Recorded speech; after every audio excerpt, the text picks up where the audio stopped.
What happens when the person who thought they could always pull you back suddenly realizes, you're not coming back this time? That moment is different.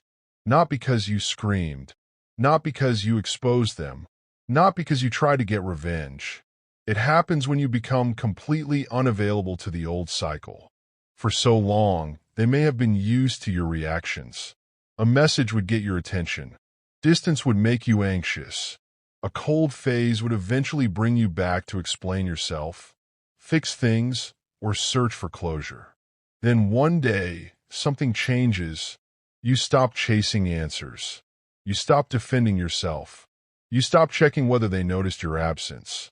And most importantly, you stop needing their approval. That is when the entire dynamic can change. Someone with strong narcissistic traits may be accustomed to receiving attention, reassurance, emotional reactions, or validation from people around them. So when one particular person suddenly becomes calm, distant, and emotionally unavailable to the old pattern, it can create a reaction they didn't expect. At first, they may assume you're simply upset. They may think you'll return eventually. They may even act completely unbothered, posting as if life has never been better. But don't automatically believe the performance. Sometimes what looks like confidence is simply an attempt to maintain an image. They may test the connection with a casual message, a sudden apology, a nostalgic memory, or some excuse to reopen communication. The goal isn't always reconciliation. Sometimes it's simply discovering whether they still have access to your attention. And this is where your response matters. If you immediately return to the same emotional cycle, nothing has really changed. But if you calmly maintain your boundary, something powerful happens. They discover that the old version of you is no longer available. That can be deeply uncomfortable for someone who became accustomed to having influence over your emotions. And here's the part many people misunderstand.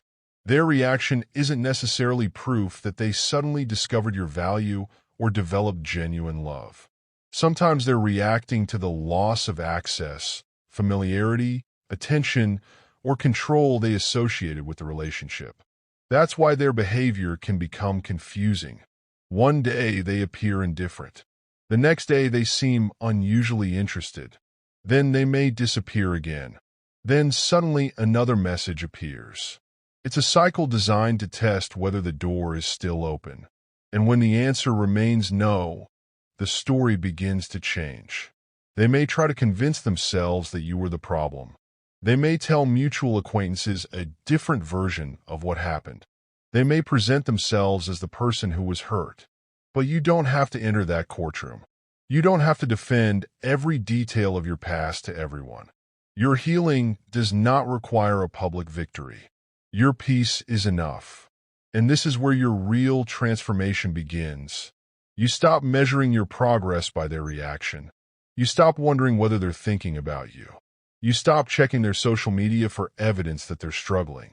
You stop waiting for an apology that may never come. Instead, you start asking a completely different question. Why did I ever abandon myself just to keep someone else comfortable? That question can change everything, because the real victory isn't watching another person fall apart. The real victory is realizing they no longer have the power to determine how you feel about yourself. You survived the confusion. You learned the patterns. You recognized what your boundaries needed to look like. And now you're building a life that doesn't depend on their attention, approval, or understanding. Maybe they move on quickly. Maybe they appear happier than ever. Maybe they never acknowledge what happened. You still don't need to chase the answer. People can present whatever image they want of the world. You don't have to investigate it. Your job is much simpler. Protect your peace. Keep your boundaries. Choose relationships built on mutual respect. And if someone repeatedly disrupts your well-being, give yourself permission to step away. You don't need revenge. You don't need the final word. You don't even need them to understand why you left. Sometimes the strongest ending is simply becoming unavailable to the pattern that once controlled you.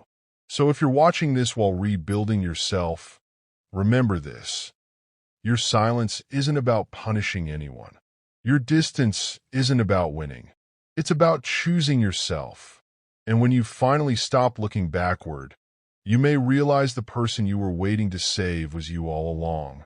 If this message connected with you, support TF by liking the video, subscribing, and staying with us for more conversations about boundaries, self-respect, emotional awareness, and personal growth.